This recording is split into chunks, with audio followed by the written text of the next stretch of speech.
Halo, apa kabar? Assalamualaikum warahmatullahi wabarakatuh. Senang sekali kembali bisa menjumpai Anda semua dalam program Off the Record, membaca berita di balik berita. Dan masih terus bersama kami, saya Hersu Beno Arif. Dan saya Agi Beta, senang sekali menjumpai teman-teman semua. Semoga kita dalam keadaan sehat, karena setiap Ya. hari kita disuguhi dengan berita-berita yang kurang sehat. Oh gitu ya. Ini kalau rame-rame mendesak pemakzulan Gibran, bahkan ada yang sampai mengeluarkan somasi dalam waktu 7 kali 24 jam harus mundur, itu sehat atau nggak sehat itu, Mbak? Sehat, Mas, karena Oh, ini kan yang tadi disomasi katanya nggak semuanya sehat, kurang kok gitu ya? sehat.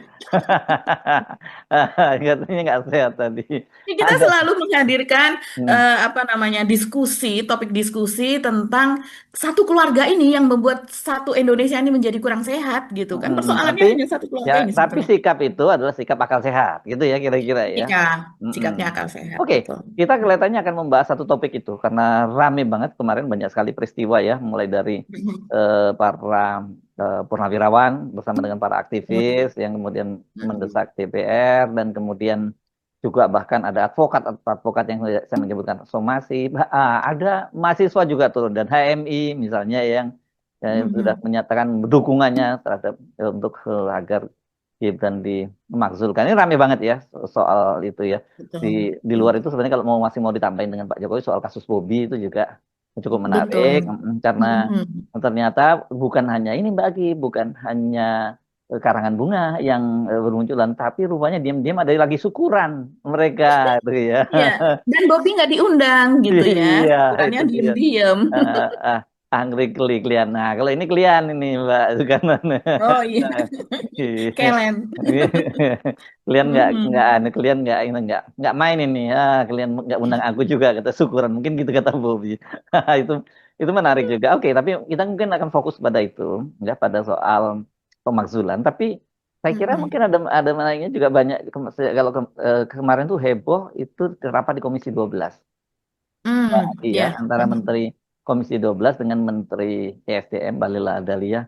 Nah, itu dia yang Apa tuh, Mas? eh, banyak orang geleng-geleng kepala bagaimana mungkin Bahlil bisa memarahi Dirjen dan juga eh, kepala kepala apa ya? Kepala PLN ya, Direktur Utama Ya, PLN, ya, ya. Direktur Direksi PLN, Dirut Direktur PLN lah ya. Dirut PLN Mhm. dan sebagainya gitu. Yang sangat kasar malah bahkan ditanyain kau masih mau jadi Dirjen? Wah, itu ngeri banget. Ini coba kita simak ya, momen itu yang menurut saya sebenarnya tidak pantas dilakukan. Hanya sayangnya ini kan ini sumbernya dari TV Parlemen ya Mbak Agia.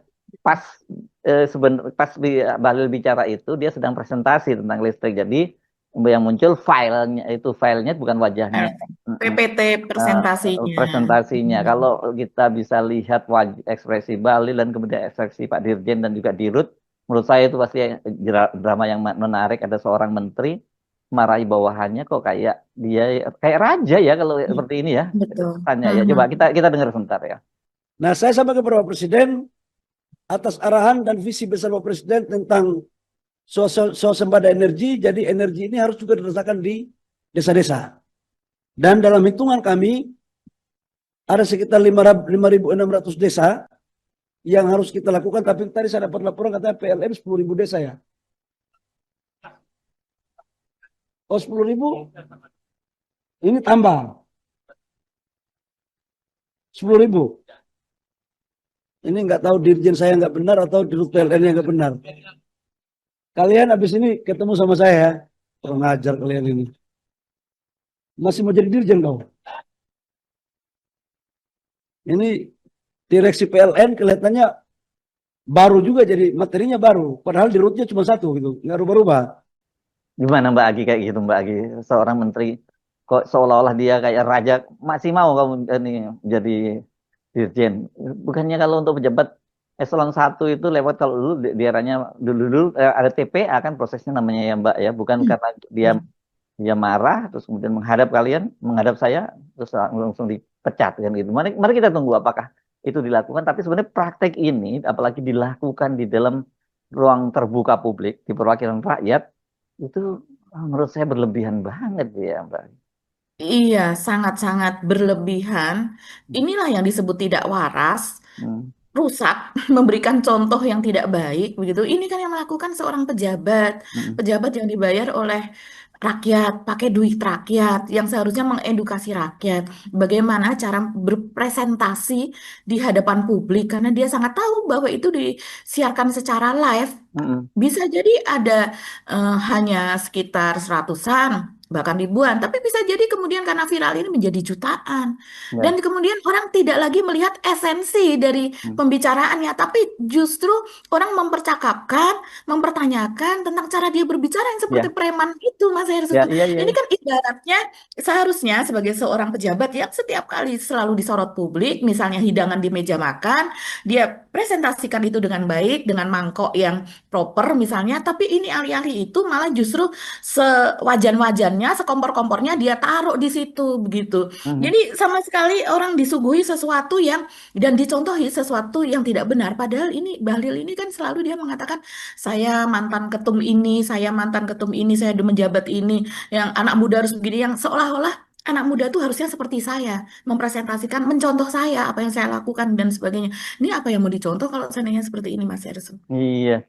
Dan kalau saya membayangkan apa yang terjadi di balik tembok-tembok kantor SDM, ya bagaimana dia memperlakukan para anak buahnya, ya kalau di depan umum, di depan anggota rakyat dan di depan jutaan rakyat Indonesia, kita bisa pastikan itu karena memang ini sekarang jadi viral kan, dan semua media juga memuat potongannya itu. Ya, seperti itu gitu. Apalagi saya nggak bisa membayangkan apa yang terjadi. Ini kan padahal sebenarnya posisi dia ini sekarang nggak kuat-kuat amat karena dia adalah representasinya Pak Jokowi, dan situasinya kan Betul. sebenarnya kita mesti lihat bahwa orang masih banyak kecewa dengan Pak Prabowo, kok nggak sat tapi Mhm. sebenarnya kita tahu bahwa posisi Bahlil itu tidak sekuat-kuat seperti sebelumnya, karena Mhm. Pak Jokowi sendiri juga kelihatannya sekarang kan sudah nggak pernah mundur-mandir ke Jakarta lagi, bahkan ngilang nggak tahu di mana sekarang kan kita, Mbak Agi ya. Jadi eh, Betul. dia bisa seperti apalagi waktu masih zaman Pak Jokowi kayak apa ya Mbak ya?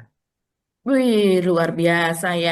Jadi ini adalah Little Jokowi juga barangkali ya. Cuman kalau Pak Jokowi karena dia orang Jawa seperti itu, jadi bentuk kasarnya adalah bentuk ya kayak pembohongan publik gitu, berdusta soal ini soal itu tanpa rasa malu begitu. Saya rasa itu pun bukan presentasi dari orang Jawa ya, karena kalau saya tahu orang Jawa pada umumnya tuh tahu malu gitu, tahu malu, terus kemudian tahu unggah-ungguh, kemudian dia mungkin pada saat yang sama kalau ketahuan bohong tuh serasa ingin Nah, masuk ke kolong meja atau ditelan nah, bumi gitu nah kalau sampai itu orang ketahuan. ini ada satu konsep dalam bahasa Jawa yang saya kira kalau orang paham itu nggak akan dilakukan oleh orang Jawa, yang namanya konsep wirang. Tahu Mbak ya? Ya Wirang ya. itu Hmm, rasa malu ya, tapi bukan hanya betul. gimana ya, bahasa Jawa itu kan ada rasa bahasanya ya. Wirang itu tidak sekedar hanya malu, tapi itu menyangkut harga diri dan sebagainya. Iya. Kalau udah Hmm, wirang itu ya, tapi gini kan, kalau dalam dalam Jawa itu secara umum tidak dikenal konsep bunuh diri ya. Tapi banyak hmm, orang yang ketika wirang dia kemudian matinya mati ngenes hmm. gitu ya, hanya gitu ya Mati istilah. ngenes, Iya, betul. karena dia merasa Hmm, kehormatannya itu udah hilang gitu ya. hmm. Jadi buat Betul. gue nggak ada Hmm. artinya hidupnya lagi kalau orang itu sudah wirang gitu. Jadi wirang itu sangat dalam konsep itu, tapi kelihatannya pada Pak Jokowi nggak ada konsep wirang gitu. Ya. Iya, justru dirinya nggak merasa wirang, justru orang di sekitarnya itu yang merasa. Dan sekarang saya rasa dia sedang memanen Mm. masalah ya Mas Hersu, Tapi kemana sih Pak berbentuk. Jokowinya, kok di manennya di mana, kok diam-diam, kok nggak tahu kita di mana sampai sekarang? Iya, kita Sudah kita nggak tahu dan sejak hari eh, apa ini? Ini hari ini apa? Hari Kamis ya ini ya. hari Ya. Kamis ya. Udah sepekan berlalu dong kayak Pak Sudah Jokowi. sepekan berlalu dan media-media yang melekat kepada Hmm. dirinya yang memberitakan yang lain-lain, Hmm. memberitakan soal Gibran, Hmm. memberitakan soal selfie begitu. Hmm. Padahal isinya berita soal Gibran itu juga membuat orang tercengang begitu Mas Hersu. Jadi Hmm. kelakuan-kelakuan Gibran yang terakhir-terakhir ini yang Hmm. lemes banget sih, Hmm. Hmm. nggak mikir banget sih kayak begitu ya. Dan Saya juga kemarin saya kemarin saya pikir itu yang ada pemain sepak bola itu permainan sepak bola antar klub yang kejuaraan dunia yang sedang antar klub di Amerika, nggak taunya Gibran yang main sepak bola. iya ya, luar biasa. Jadi memang belakangan ini Mas Irsu soal dia main bola yang kemudian para pemain yang lain begitu itu menjadi apa ya membiarkan lah itu cara-cara yang nggak baik seperti itu dan itu hanya terjadi kepada orang yang tidak sportif karena dia tahu. atasannya ini tidak sportif, bosnya ini tidak sportif sehingga berbuat seperti itu. Padahal seorang bos kan bisa cuma mengatakan, kita benar-benar tanding loh ya. Jadi Mm-mm. jangan membuat saya dikasih hadiah kemenangan apa dan sebagainya. Saya malu, saya wirang kalau seandainya kalian melakukan itu. Kan harusnya gitu. Mm. Tapi dari apa yang dilihat itu bagaimana tendangan yang lemes itu akhirnya bisa gol dan seolah-olah yang lainnya tidak bisa menghadang tendangan dari Gibran itu kan Ya. dilihatnya tuh nggak elok banget Mas Hersu, memperlihatkan karakter yang Ya penjilat ya, bosok kita mesti gitu ya, ngomong benar ya. penjilat betul. Ya, Mhm. ya, ya. Ya, Ya. dan kemudian ada lagi Mas Hersu, yaitu di mana Gibran misalnya sedang memotong bambu dan dia ada Amran Sulaiman, Mentan di belakangnya. Mas Hersu sudah lihat ya VT-nya. Bambu atau tebu sih itu? Tebu, Tebu sedang ya. memotong panen tebu itu kan Mm, ceritanya. mm, mm. Sedang memanen tebu dengan menggunakan celurit ya kalau tidak Ya. salah kalau lihat bentuknya. Dan begitu lemasnya dan bahkan bingung, Mm. tingak-tinguk gitu kan melihat ke sana ke sini ini bagaimana begitu. Dan untuk Padahal saya apa masih gitu seorang seorang wakil iya, presiden apa mematang tebu terus bukan hanya tebu kemudian juga menanam singkong dan sebagainya gitu. Jadi untuk apa iya yang seperti itu? akhirnya Hmm. menjadi bahan tertawaan publik gitu kan Mas Hersu. Tapi Dan mereka lupa Mbak bahwa untuk kehadiran seorang wakil presiden di satu tempat itu pengamanannya begitu butuh luar biasa betul. ketat, jadi biayanya juga sangat besar. Terus kalau cuma Betul. outputnya seperti itu kan negara ini mau untuk apa? Jadi apa? Karena apalagi Ibu Sri Mulyani sudah menyatakan bahwa APBN kita defisit 662 Hmm, triliun. Berapa triliun tuh iya. yang dipakai untuk yang gitu-gitu gitu loh. Hmm.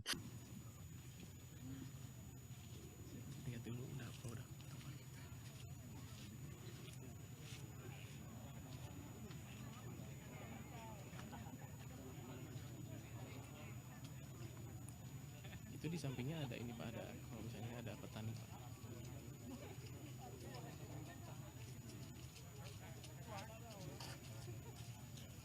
Tunggu dulu dilepas.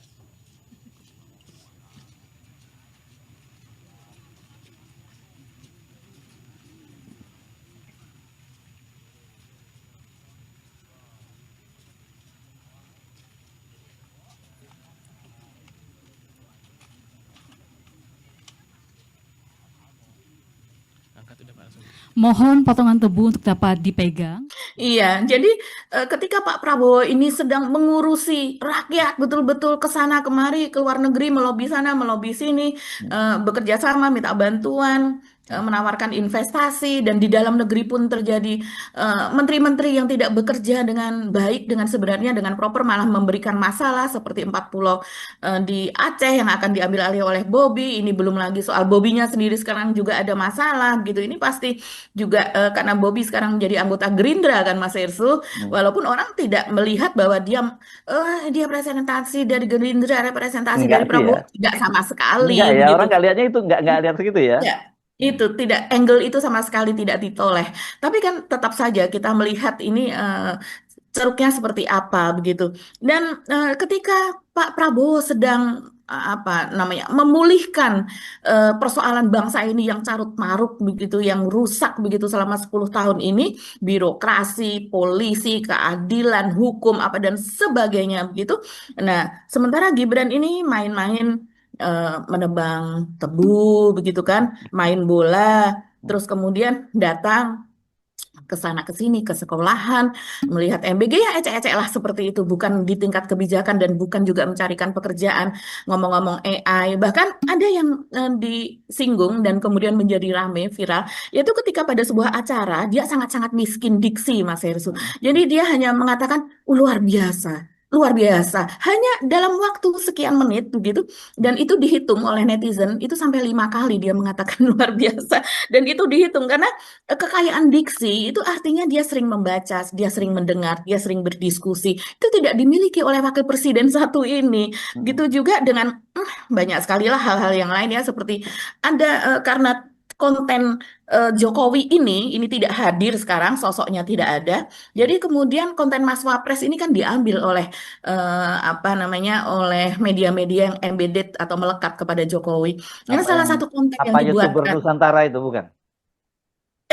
Yang berita Surakarta, Solo Times dan Oh. sebagainya itu Mas Hersu. Kalau YouTuber Nusantara itu termasuk yang kemarin itu yang DJ Jati Erna Sahara itu yang Hmm. buzzernya Jokowi, buzzernya Gibran juga, yang ternyata baru 1 bulan yang lalu dia ke Solo bertemu dengan Jokowi begitu. Jadi Oh, dia oke. kan buzzer ini yang masuk ke dalam YouTuber Nusantara si perempuan ini dan dengan perkataan yang jorok begitu ya, menulis yang jorok, ada jejak digitalnya dulu tahun 2019 tentang Pak Prabowo begitu Hmm. yang persis begitu dengan narasi-narasinya Fufafa. Ini Hmm. ternyata masih sekitar 1 bulan yang lalu diterima oleh Jokowi dan mendapatkan mandat dari Jokowi. Habis itu kan mengatakan ditanya-tanya media semacam penjelasan kepada pers yang menunggu di luar rumah Pak Jokowi bahwa dia Hmm. mendapatkan amanah dari Pak Jokowi untuk melakukan ini melakukan. Ternyata dipiara dari Solo. Orang macam ini dipiara. Luar biasa. Kita jadinya panjang sekali Mas Irsuni. Apa namanya dari topik kita nih kalau ngomongin ini. Ya, oke.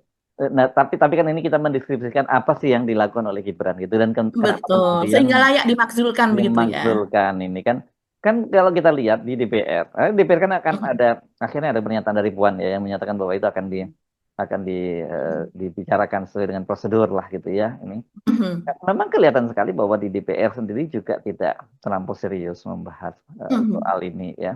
Dan itu artinya kan sebenarnya proses di DPR itu adalah fraksi-fraksi ini kan kepanjangan tangan dari partai politik. Jadi dari situ kita bisa menangkap masih cukup kuat posisi Pak Jokowi itu belum sepenuhnya dia bisa apa dinetralisir lah kekuatan tangan cawe-cawenya begitu.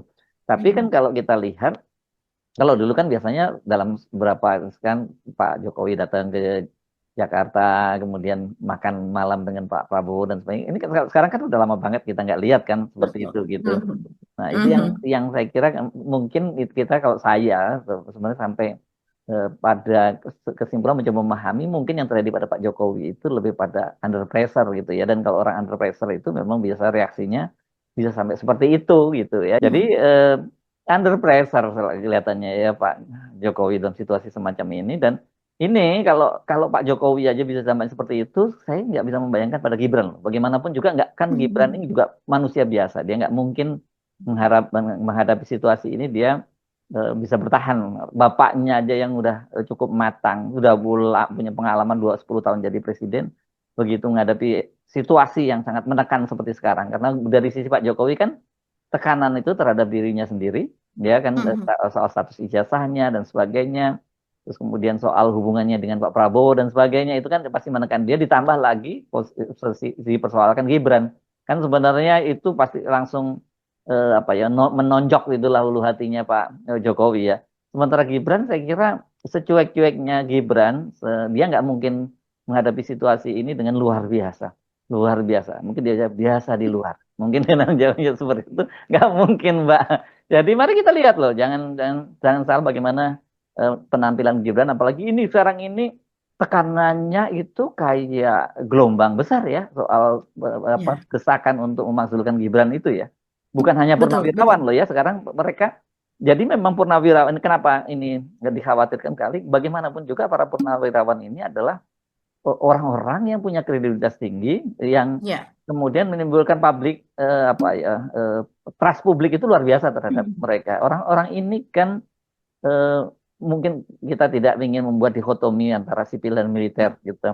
Tapi kan kalau namanya militer itu kan mereka disumpah untuk mengorbankan jiwa dan raganya untuk keutuhan bangsa dan negara gitu. Jadi mereka-mereka ini orang-orang yang sebagian besar dari mereka udah punya kedudukan yang sangat tinggi waktu itu di lingkungan TNI dan juga di jabatan-jabatan sipil lainnya yang ketika mereka sudah pensiun kemudian aktivis sipil. Tapi Betul. dan sebenarnya buat mereka waktunya untuk pensiun sekarang begitu ya, waktunya pensiun meninggalkan menikmati legasinya, tapi mereka merasa tidak tenang. Ya itu tadi itu nalurinya dari seorang tentara Betul. karena mereka disumpah untuk setia kepada negara Kesatuan Republik Indonesia. Itu yang mereka khawatirkan dan mereka pasti melihat bahwa bahaya sekali ini dampaknya kalau ada orang seperti Gibran yang kemudian menjadi eh, apa presiden nantinya, jadi wakil presiden seperti itu kemudian jadi presiden. Ini yang saya kira kenapa kemudian mereka menyuarakan soal pemakzulan dan rakyat percaya pada mereka, makanya kemudian barisan gerbongnya ini kalau seperti gerbong kan mulai banyak terisi nih, gerbong di belakang itu jadi panjang gitu, Iya. gerbang pemakzulan itu.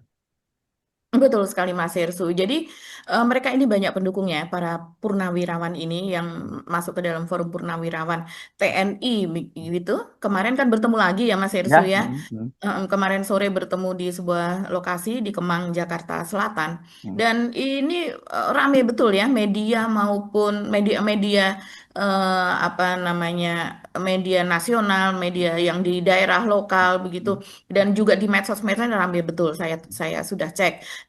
Coba apa yang ditulis oleh Tempo, dia mengatakan Forum Purnawirawan TNI akan desak DPR respon surat tuntutan pemakzulan Gibran. Itu tadi seperti kata Mas Hersu, belum ada langkah pasti dari DPR yang sedianya begitu diharapkan akan dibacakan pada acara paripurna DPR, ternyata juga tidak dibacakan.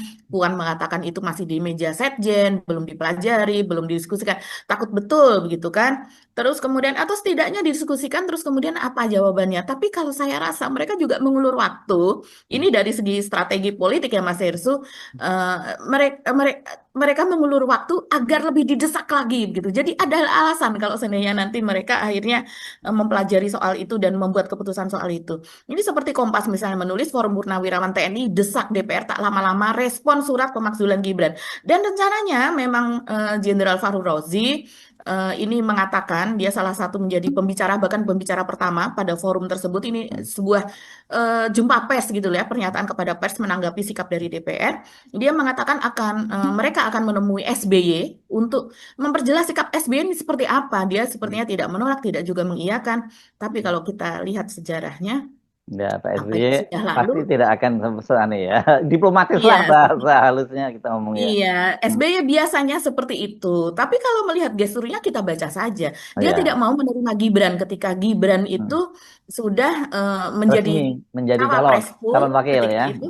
Iya, Ya. calon wakilnya dari Prabowo dia tidak mau menerima. Bahkan Gibran sudah menemui AHY begitu kan, meminta waktu. Bahkan dia bersedia kalau seandainya harus ke Jawa Tengah begitu, datang ke rumahnya di sana asal bisa bertemu SBY. Saya rasa ini juga sebuah taktik yang disuruh oleh orang tuanya yaitu oleh Jokowi. Tapi Pak SBY selalu berkelit, ada acara Demokrat lah, ada ini sedang ada di Main mana, poli sedang lah, apa iya. nonton poli. Lebih penting voli lah ya. Ya, ya. Dan terus apa namanya? Dan kemudian setelah AHY pun masuk ke dalam pemerintahan ini kan ya, kalau AHY ya dididik secara sopan, secara cerdas begitu ya, dia saja. Tapi kita melihat sekarang orang juga melihat bahwa yang menjadi anak emas dari Prabowo itu adalah AHY, Mas Hersu. Baik di dalam negeri sering bertemu, ditanya ini itu, terus kemudian keliling Indonesia yang dengan dan Prabowo tidak merasa terganggu dengan AHY dielu-elukan sana sini apa dan sebagainya begitu. Menjadi pembicara di luar negeri disuruh Prabowo pada pembicaraan apa semacam pertemuan tentang infrastruktur dan pembangunan internasional, itu AHY yang disuruh pergi. Padahal pada pemerintahan-pemerintahan lain hal seperti itu belum tentu menterinya bisa jadi disuruh adalah karena yang diundang kepala negara tidak bisa, kemudian yang hadir adalah wakil presiden Ya, begitu. ya. Tapi ini tidak pernah itu disuruh Gibran ini untuk mewakili Ya, presiden, nanti dan di sana AHY dengan ya dia sudah terbiasa ya ketika di Taruna Nusantara juga menjadi juara debat di internasional, bahasa Inggrisnya excellent begitu, dan gesturnya juga ini saya melihat beberapa video potongan videonya di mana dia mendapatkan tepukan tangan bahkan standing ovation apa dan sebagainya pada beberapa event begitu Mas Hersu. Jadi ya. ya memang kalau dibandingkan dengan itu kapasitas Gibran ini memang membuat para purnawirawan ini malu, itu wajar karena mereka jenderal yang mungkin membandingkan ketika saya seusia kamu, usia saya 37 eh, tuh 37 38 ini gitu. ya mayor lah ya, levelnya Ya, itu mayor. saya sudah begini, begitu kan. Disuruh berbicara ya begini, berbicara kepada rakyat. Apa kalau dulu ada ABRI masuk desa apa dan sebagainya, masuk ke ini kapasitasnya sungguh jauh. Nah, coba kita kembali kepada Fahru Rozi. Jadi ceritanya mereka akan menyurati DPR lagi sepertinya Mas Hersu, mendesak supaya DPR segera memproses itu. Ini kemarin kita kan mendapat undangan ya Mas Hersu kan, yang rakyat menuntut parlemen makzulkan Wapres Gibran, konferensi pers, sikap Forum Purnawirawan TNI dan masyarakat sipil atas sikap acuh parlemen DPR, DPD dan MPR terhadap usulan pemakzulan Wakil Presiden Gibran Rakabuming Raka. Jadi ini merupakan respon atas sikap DPR dan pembicaranya adalah coba kita lihat ada Fahru Rozi sendiri dengan apa namanya pangkatnya terakhir adalah jenderal ya, dan kemudian Wakil Panglima TNI ya. Wakil Panglima TNI, terus kemudian Laksamana TNI Purnawirawan Slamet Subianto, Marsikal TNI Purnawirawan Hanafi Asnan, Laksamana TNI Purnawirawan Tejo Edi, Jenderal TNI Purnawirawan Tiasno Sudarto. Pak Tiasno nggak hadir, Tapi berhalangan. tidak hadir. Ya. Cuman dia memang jadi pendukung dari Penanda tangan, bukan forum. hanya pendukung, penanda tangan, ya. Iya, bahkan penanda tangan. Tidak salah Pak Tiasno Sudarto ini putra dari Dr. Sutarto, tetangga saya di Jogja nih Mas Hersu. Oh gitu ya. Iya, keluarga nggak jauh dari UGM kan kita tinggalnya. Jadi keluarga saya pun bahkan berobat kepada ayahnya. Kemudian ada Eros Jarot, budayawan, Sudirman Said, Abraham Samad, dan sebagainya, Pak Said Didu dan sebagainya ya. Jadi dan saya lihat banyak juga tokoh-tokoh sipil di sana. Coba kita dengarkan apa yang dikatakan oleh Fahru Rozi ya Mas Hersu. Ya. DPR sepertinya menganggap enteng, tapi sebetulnya kalau mereka camkan di dalam hatinya, bayangkan kalau terjadi Presiden Prabowo Subianto berhalangan tetap diganti oleh yang namanya Gibran Rakabuming. Apa jadinya bangsa ini? Hancur. Jadi nggak usah ditunggu lama-lama mestinya, karena lama terlambat akan nggak ada gunanya lagi. Oleh sebab itu makanya kita ingatkan kembali, dan saya senang rakyat Indonesia apapun profesinya terus menekan atau mendesak DPR untuk mengambil langkah-langkah sesuai dengan fungsinya begitu. Kalau masalah apakah sudah memenuhi syarat untuk sesuai dengan Undang-Undang Dasar pasal 7A, sudah sangat memenuhi syarat. Kalau di 7A itu ada 6 hal yang tidak boleh dilakukan dan bisa dimajulkan. Sudah memenuhi paling tidak 3 tadi. Kalau 6 itu yang disebut secara nyata yaitu 1, dia sudah melakukan hal-hal yang sangat memalukan, atau dalam bahasa hukumnya itu disebut hal-hal tercela. Kedua, dia melakukan korupsi meskipun belum dibukti secara umum. Tapi kalau kita lihat, kita dengar segala hal yang disampaikan, rasanya nggak terbantahkan, itu sudah terbukti. Dan selanjutnya yang ketiga, bahwa tidak lagi memenuhi syarat sebagai wakil presiden. Itu disebut nyata di dalam pasal 7A Undang-Undang Dasar 45. Jadi kalau dari aspek itu saya kira sudah terpenuhi. Tinggal sebetulnya DPR mengambil langkah-langkah mengusut apa betul sesuai itu. Dan kalau sudah, saya kira jangan tunggu lama-lama lah. Kasihan bangsa ini. Apa jadinya bangsa ini? Nanti jadi bahan ketawaan ke orang negara lain kita ini. Dipimpin oleh tamatan SMP yang nggak jelas juga ilmunya, yang mengaku bahwa dia nggak pernah baca-baca Pak, nggak ada budaya baca di tempat di rumah kami, kata beliau kan ya. Mungkin budayanya hanya budaya main game. Ya. Clear apa yang disampaikan? Jadi soal Gibran ini sangat-sangat disinggung kembali, apalagi soal FUFAFA. Dan salah satu jalan pemakzulan ini sudah jelas ini lewat FUFAFA begitu Mas Hersu. Tragedi FUFAFA ini memang tidak terhindarkan. Nah ini kita masuk ke yang kedua nih Mas Hersu, yang dibicarakan Mas Hersu tadi, yaitu ada Tim Pembela Demokrasi Indonesia dan Jaringan Pergerakan Advokat atau Perkat Nusantara. Yang keduanya ini sebetulnya di TPDI tim itu diketuai oleh Petrus Celestinus ya. Ya, Perkat Nusantara juga sebenarnya koordinator ya Petrus juga begitu. Dan ini suratnya dari Petrus, undangannya adalah kurang lebih seperti ini, sepotong saja. Jadi, maka kami para advokat yang tergabung dalam Pergerakan Advokat Nusantara dan TPDI mengundang rekan-rekan media untuk hadir meliput acara pemberian somasi kepada Wakil Presiden RI Gibran Rakabuming Raka pada hari Rabu ya kemarin jam 11.30, tempatnya kantor Wapres.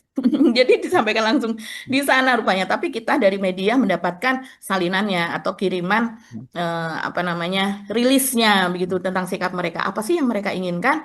Nah, coba kita lihat. Kita jangan lupa, ini adalah representasi dari PDIP. Semua masalah yang ada di PDIP ditanganinya oleh TPDI, oleh Petrus. Nah, sekarang seperti Hasto dari sejak awal sampai dengan sekarang didampinginya oleh apa Petrus dan Dan Petrus kawan-kawan. ini juga aktif apa di soal ijazah palsu bersama Ahmad Kozinudin kan? Betul, betul, Iya. betul. Ya, mereka jadi kompak begitu ya. Iya. Bagaimana mungkin di Nggak zamannya mungkin PDI sama HTI misalnya. ini zamannya Jokowi ini dipecah belah mereka.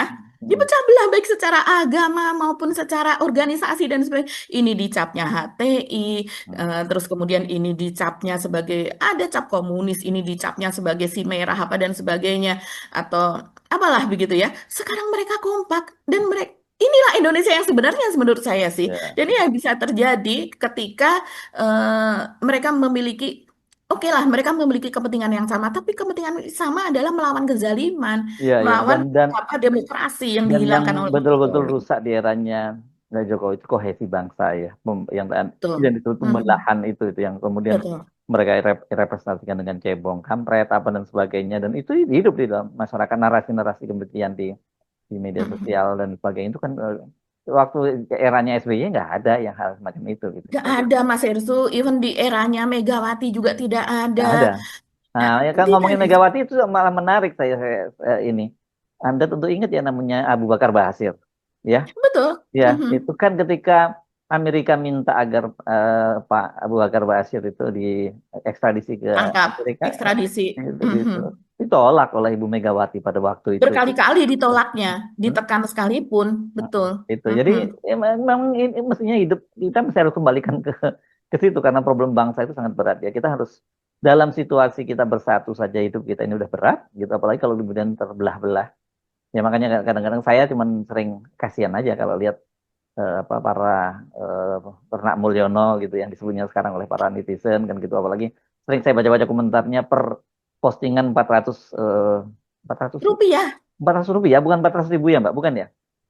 No, 400 Oh, rupiah Mas Heru. ya Allah, Makanya itu kan. mereka bisa posting berkali-kali begitu. Dan sekarang banyak pengangguran kita tahu. Mm-mm. Anak lulus SMA, anak lulus SMP yang tidak bisa melanjutkan begitu. Ya mereka kan tidak begitu paham tentang masa depan bangsa. Bagi mereka Iya, itu adalah lapangan iya ya, buat pekerjaan. mereka mungkin terlampau sophisticated ya kalau kita ngomongin ini, oh kohesi bangsa kita mesti harus bersatu dan saya buat mereka ya ini yang penting pokoknya dapat duit dulu lah kayak gitu bahwa kemudian Bagaimana bisa hidup? ya Iya. ya mhm. Ya ya ya oke. Jadi kita jadi paham tapi sebenarnya justru itu ini kan ada orang-orang seperti itu ya ketika mereka masih tetap bodoh ya kalau dibiarkan kan banyak juga yang Iya. menduga orang seperti Pak Jokowi ini memang sengaja membuat rakyat bodoh supaya gampang dimobilisasi kan begitu ya. Jadi Betul. Dan itu dilakukan lewat media sosial yang dimana relatif itu kan murah begitu ya. ya ya. Jadi mudah sekali untuk memecah persatuan ini Ya. di era media sosial Balik memang. lagi ke topik soal pemakzulan tadi itu yang soal TPDI udah selesai atau masih mau dielaborasi Ini lagi? menarik Mas Ersu Mhm. TPDI. Iya, dia yang paling penting dari somasi dari TPDI ini dan Perekat Nusantara yang berisi para advokat ini Mas Ersu adalah somasinya ini hanya berlaku selama 7 hari di Mhm. mana Gibran ini diminta atau dipaksa untuk mundur Mhm. begitu, tahu diri lah istilahnya begitu ya. Mhm. Dan apa ancamannya kalau seandainya atau apa konsekuensinya seandainya dalam 7 hari dia tidak mundur gitu. Jadi ini konteks yang lain daripada yang tadi para purnawirawan TNI tadi yang artinya sekarang menyuarakan pemakzulan dan atau pengunduran diri, meminta untuk mundur itu sudah dari berbagai organisasi dan tokoh begitu. Nah, di sini coba saya baca ya dari inilah.com nih yang diunggah di X ini Mas Hersu. Demi keabsahan dan legitimasi pemilu 2024 kami menyampaikan somasi pertama dan terakhir kepada Gibran agar dalam tempo 7 hari segera menyatakan mengundurkan diri dari jabatan Wakil Presiden RI. Itu kata Petrus Celestinus, gitu, koordinator TPDI. Dan kemudian somasi itu juga menyinggung keputusan Mahkamah Konstitusi nomor 90 yang kita tahu melibatkan mantan Ketua MK Anwar Usman, yaitu Paman Gibran, dan dia tim ini juga mengancam akan membawa persoalan ini ke MPR, Majelis Permusyawaratan Rakyat, untuk disidangkan secara politik guna diskualifikasi jabatan di luar mekanisme pemakzulan formal. Dan selain itu juga memperkuat tekanan kepada Gibran, di mana keterkaitannya dalam hal ini adalah soal akun Kaskus bernama Fufu Fafa, yang dinilai memuat konten asusila dan ujaran kebencian. Ini akan menjadi sejarah Indonesia kalau seandainya memang tidak diproses. Terdapat muatan penghinaan, penyebaran berita bohong, sehingga runtuhlah kepercayaan publik terhadap lembaga kepolisian, RI, MK, KPU, DPR, dan lembaga kepresidenan wakil presiden. Jadi memang di masa Pak Jokowi ini semuanya menjadi legitimasinya menjadi dipertanyakan, apalagi dengan kasus-kasus seperti ini yang dibiarkan saja. Nah, kita coba lihat Mas Hersu. Jokowi kan ketika itu mengatakan bahwa pemakzulan itu, pemilihan presiden itu satu paket antara presiden dan wakil presiden. Yang ngelesnya seperti itu. Yang artinya Sebenarnya ini bukan ngeles ini Mbak Agi ya, saya kira ini semacam ancaman lah sebenarnya buat Pak Prabowo, nakutin Pak Prabowo lah, kira-kira seperti itu sih kalau saya bacanya. Ini soal satu paket itu kan, karena dengan cara begitu, kalau anak gua jatuh, lu juga jatuh juga loh. Itu kira-kira itu sebenarnya pesannya dari Pak Jokowi, ancamannya. Tapi kelihatannya nggak mempan kelihatannya sekarang ya. Iya, sama sekali nggak mempan ya. Dan kemudian juga walaupun dari berbagai ahli hukum tata negara ini banyak berbeda pendapat, coba kita cermati pendapat dari Bivitri Susanti, yaitu ahli hukum tata negara dari Sekolah Tinggi Ilmu Hukum Jentera ya. Dia menyebut seperti ini, bahwa pemakzulan bisa dilakukan kepada salah satu pemimpin negara sehingga tidak harus sepaket. Ya, meskipun pemilihannya mereka sepaket. Coba, alasannya apa?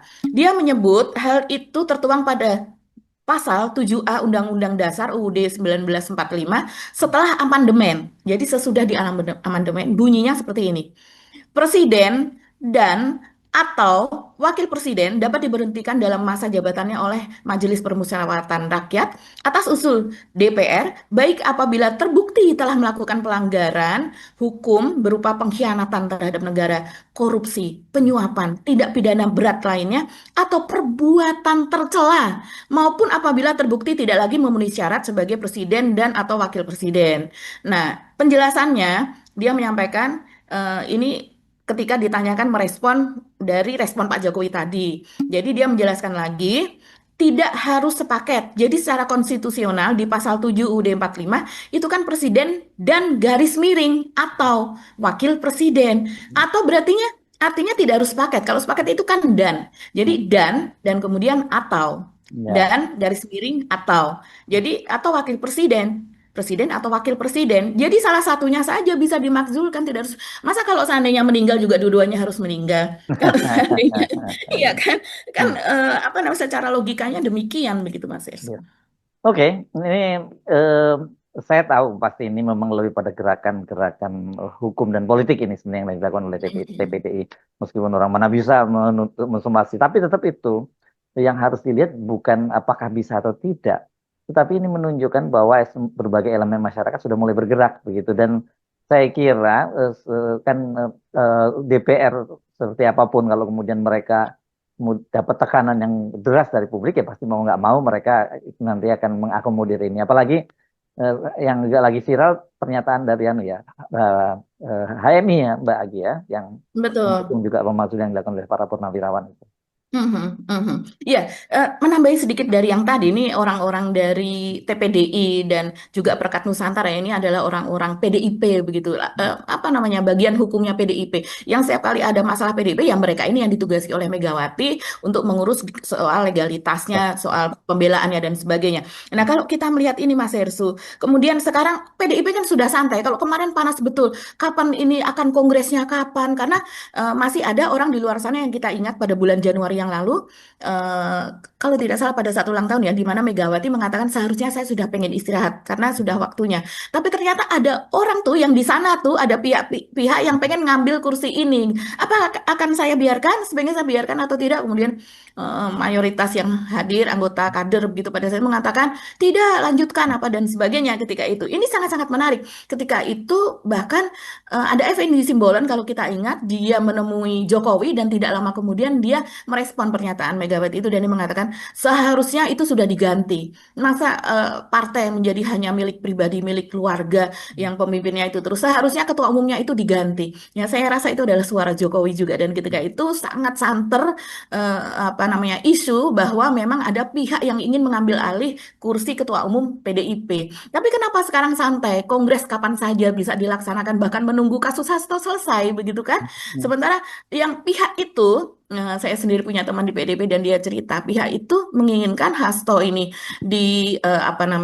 dikasuskan begitu, sehingga mau tidak mau harus mengganti sekjen begitu kan? Karena sekjen ini mengurusi kongres yang dimana dia harus hadir, undangan ini, undangan itu, legalitasnya dan sebagainya itu ada di tangan sekjen dan dia tidak akan bisa bekerja karena dia sedang mengurusi dirinya dalam masalah hukum. Ternyata Megawati tidak mau mengganti Hasto dan Hasto sampai sekarang masih menjadi sekjen dan kabarnya dia tetap ini mengurusi persiapan kongres Mas Heru di balik jeruji. Ini luar biasa sekali sikapnya Megawati maupun sikapnya Hasto dalam menghadapi pihak-pihak dari luar ini, laten dari luar ini yang ingin mengambil alih PDIP. Nah, Ya, terlihat sekali pihak luar dan Megawati ada Nasir di dalam juga sebenarnya. ada Anasir di dalam juga yang membantu itu dan kita juga sudah sangat jelas lah Anasir di dalam itu siapa saja begitu.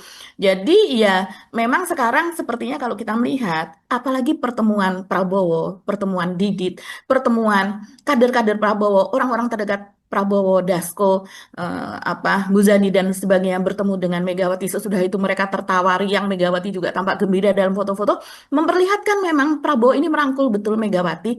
Sementara yang Solo mulai ditinggalkan, didiamkan, begitu kan, asik sendiri biarin aja, dia ngonten-ngonten, tapi kontennya tidak bersama Prabowo kan begitu. Jadi kita melihat di sini TPDI kemudian membuat somasi. Masa TPDI membuat sebuah pergerakan besar seperti ini tanpa restu dari Megawati kalau kita melihat seperti itu. Jadi ini memang sudah kompak dari para Purnawan tadi, para tokoh sipil apa dan sebagainya dari PDIP dalam hal ini mungkin banyak orang tidak senang kepada PDIP, tapi kenyataan PDIP masih menjadi partai yang paling besar saat ini begitu. Jadi ya kita melihat memang bagaimana nasib Jokowi nantinya. Nah ini tadi Mas Hersu menanyakan soal itu ya HMI begitu ya Mas. Iya ini kejadiannya pada akhir Juni. Ini juga menarik Mas Hersu. Akhir Jadi Juni baru viral sekarang ya. Oh iya, karena sekarang baru Juli ya. Sekarang baru sekarang masih awal Juli. Iya, awal Juli ya. Iya. Jadi ini yang menarik dari HMI itu mereka sebetulnya kan mengadakan simposium nih kalau saya lihat ya. Banyak tokoh-tokoh yang hadir di situ begitu. Dan ini yang membuat adalah HMI-nya Bidang Perguruan Tinggi Kemahasiswaan dan Pemuda dari Pengurus Besar HMI atau PTKP PB HMI. Itu ketuanya kalau tidak salah Abdul Hakim. Nah yang menarik selain di situ ada Koni, ada siapa gitu ya, para tokoh begitu dan sesudah itu selesai, itu ditanyakan Mas Hersu, bagaimana sikap HMI terhadap pemakzulan Gibran. Nah itu yang lebih ramai daripada isi simposiumnya tadi. Ini yang kemudian viral, saya lihat, wah ini ada di mana-mana cuplikan-cuplikannya. Dan coba kita dengarkan apa yang dikatakan oleh Ketua Bidang Organisasi tadi dari PBHMI. Mari kita jaga idealisme dan keberpihakan. Mari kita jaga idealisme dan kita kuatkan kolaborasi dalam pengabdian. Kita kuatkan kolaborasi dalam dan kita perkuat peran pemuda sebagai tulang punggung demokrasi. Dan kita perkuat peran pemuda sebagai tulang punggung demokrasi. Yang berkeadaban. Terima kasih dari ruang simposium ini. Tadi saya ingin menyampaikan lagi terkait dengan pertanyaan adinda saya. Kebetulan tadi dia merupakan mantan koordinator pusat BEM Nusantara, Saudara Supardi. Dia juga merupakan kader HMI. Saya jawab pertanyaan adinda tadi. Kami dari PTKP HMI, lebih khususnya PTKP PBHMI, kami mendukung Bapak Trisutrisno dalam hal ini menggulingkan Saudara Gibran. Kami akan konsolidasi seluruh Indonesia. Terima kasih.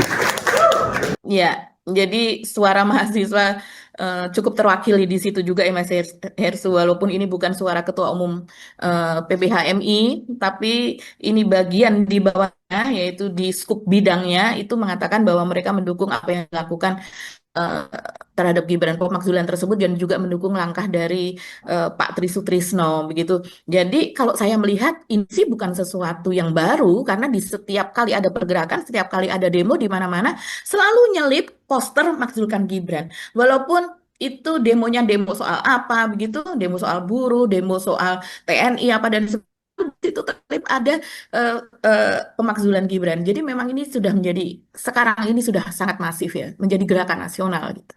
Yes. Oke, Mbak Agi. Oke, saya kira ini akan bergulir dan bisa tanda-tandanya akan jadi seperti snowball gitu ya, bola salju ya kalau lihat seperti itu. Karena Betul.